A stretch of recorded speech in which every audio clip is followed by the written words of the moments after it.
बिस्मिल्लाहिर्रहमानिर्रहीम, अस्सलाम वालेकुम। आज मैं आप लोगों के साथ मुंह में घुल जाने वाले शामियों की रेसिपी शेयर करने लगी हूँ, जो कि बहुत आसान है। आप इजीली बना सकते हैं, ना आपको बॉईल करने की ज़रूरत, ना कोई और मसला। आज चलिए फिर रेसिपी स्टार्ट करते हैं।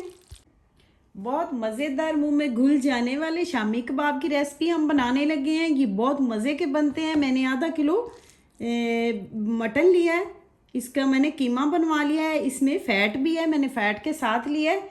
ये देखें। अब मैं इसके अंदर मैंने एक बड़े साइज़ की प्याज ली थी, इसको मैंने बड़े साइज़ की प्याज ली थी, इसको मैंने बारीक चॉप किया है। और इसका ना ये देखें, मैंने पानी जाट सारा जो है वो निकाल लिया है, क्योंकि पानी के साथ कबाब जो हैं वो अच्छे नहीं बनते। 2 सब्ज़ मिर्च और इसके अंदर मसाले जाएंगे। 1/2 चम्मच कूटा हुआ धनिया है, 2 चुटकियाँ कलवंजी है, 1 चुटकी अजवाइन है, 1/2 चम्मच सुरख मिर्च है, 1/2 चम्मच कुटी हुई मिर्च है, 1/2 चम्मच ज़ीरा है, 1/2 चम्मच काली मिर्च है, 1/2 चम्मच नमक है। आप इन सारी चीज़ों को अपने हिसाब से भी डाल सकते हैं। अगर आप तीखा ज़्यादा पसंद करते हैं तो आप मिर्चें ज़्यादा कर लें।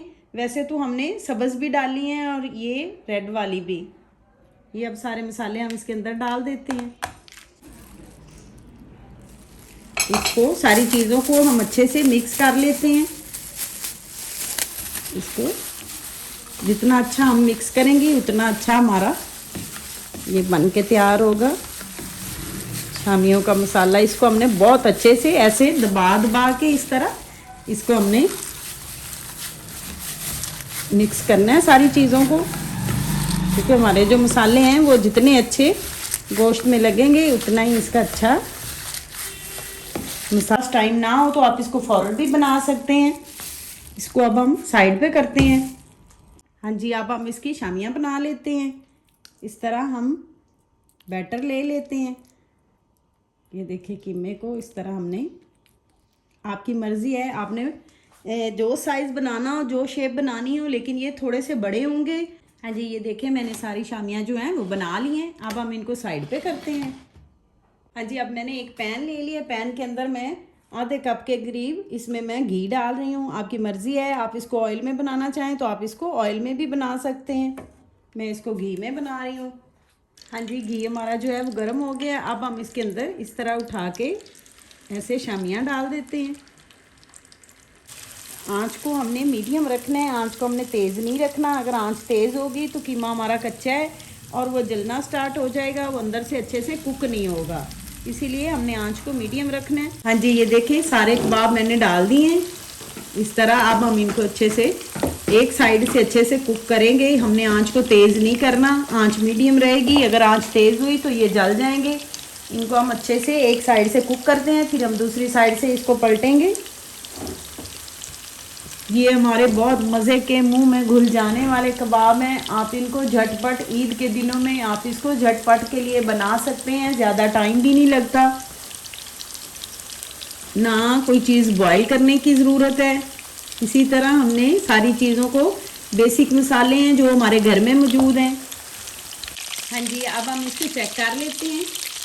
ये देखिए, बिल्कुल भी ये नहीं टूटेंगे। ये देखें माशाल्लाह, इनका कलर चेक करें कितना ज़बरदस्त आया है। अब हम इन सब की साइड को चेंज कर देते हैं। ये देखिए, मैंने इसको 1 मिनट के लिए ही छोड़ा था। 1 मिनट के लिए ही हम दूसरी साइड से भी इसको अच्छे से कुक कर लेते हैं। ये देखें माशाल्लाह, इसका कलर, इसको जलाना नहीं है, हमने आँच को हल्का रखा हुआ है। ये देखें इस पर कितना प्यारा गोल्डन कलर आ गया है।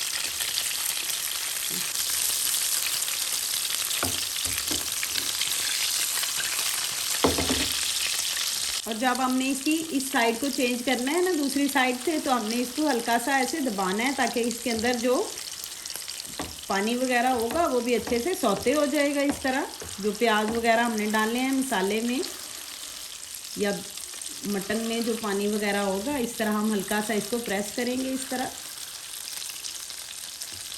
अब हल्की आंच पे इसको भी हम एक साइड से अच्छे से, अब हम इस साइड से भी इसको हल्की आंच पे रखते हैं, ताकि अच्छे से हमारे जो कबाब हैं वो भी इधर से अच्छे से, शामियाँ जो हैं वो अच्छे से बन जाएं। हाँ जी, ये देखें कबाब हमारे जो हैं, ये देखें माशाल्लाह ये बड़े अच्छे से कुक हो गए हैं। ये देखें, अब हम इनको बाहर निकाल लें। अब मैंने उसी पैन के अंदर 2 चम्मच जो हैं वो घी के लिए हैं। अब हम इसको गर्म करते हैं। हाँ जी, ये देखिए 2 चम्मच घी मैंने लिया, ये गर्म हो गया है। अब मैं इसके अंदर 1 कप दही डाल रही हूँ। आँच को मैंने बिल्कुल लो किया हुआ है, आँच तेज़ नहीं है, क्योंकि तेज़ आँच में दही जो है वो फटना स्टार्ट हो जाती है। मैंने आँच को बिल्कुल स्लो किया हुआ है। इस तरह हम अच्छे से इसको मिक्स कर लेते हैं। और अब इसके अंदर 1/2 चम्मच जो है मैं क्रीम का यूज़ कर रही हूँ। मेरे पास पैकेट वाली थी क्रीम, टेट्रा पैक, मैं वो यूज़ कर रही हूँ। आपके पास फ्रेश हो आप वो भी यूज़ कर सकते हैं। आपके पास अगर मलाई हो तो आप वो भी डाल सकते हैं, दूध वाली जो होती है। इस दोनों चीज़ों को अच्छे से हम मिक्स कर लें। जो आपको अवेल हो आप वो डाल लें। इसको अच्छे से हम मिक्स कर लेते हैं दोनों चीज़ों को। आँच को हमने हल्का ही रखना है। और इसी के साथ मैं इसमें 1/2 चम्मच जो है वो काली मिर्च का ले रही हूँ, 2 चुटकियाँ, 1 चुटकी अजवाइन, 1/2 चम्मच से थोड़ा कम नमक है, क्योंकि नमक पहले कबाबों में डाला हुआ है। 1/2 चम्मच जो है ये कुटा हुआ धनिया और 1 चम्मच जो है वो मैदा है। ये सारे मसाले मैं इसके अंदर डाल रही हूँ, क्योंकि नमक हमने पहले उधर डाला हुआ है। अब हम अच्छे से इसको, इन सारी चीज़ों को अच्छे से हम मिक्स करेंगे, क्योंकि मैदा हमारा जो है वो गुठलियाँ ना बन जाए। अभी तक मैंने आंच को तेज़ नहीं किया, आंच अभी लो ही है, मैंने आंच को तेज़ नहीं किया। इस तरह हम इनको अच्छे से मिक्स कर लें। अब मैं आंच को हल्का तेज़ करूँगी और हमारे जो क्रीम है वो भी अच्छे से गाढ़ी हो जाए। हमारा जो मसाला है, ग्रेवी, वो भी अच्छे से गाढ़ी हो जाए। हाँ जी, हमने इसको अच्छे से एक बॉयल देना है। अब मैंने आंच को तेज़ कर दिया है, इसको हमने थोड़ा गाढ़ा करना है, क्योंकि हमने जो इसके अंदर मैदा डाला है वो भी अच्छे से जो है वो अच्छे से पक जाए, इसका कच्चापन जो है वो ख़त्म हो जाए। अब मैंने आंच को थोड़ा तेज़ किया है ताकि इसको अच्छे से बॉयल आ जाए। हाँ जी, अब देखें ग्रेवी हमारी जो है ये देखिए ये रेडी हो गई है। अब हम इसके अंदर आंच को हम मीडियम कर देते हैं, आंच को हम मीडियम कर देंगे। अब हमने जो कबाब बनाए हैं, हमने जो शामियाँ बनाई हैं वो हम इसके अंदर डाल देंगे इस तरह।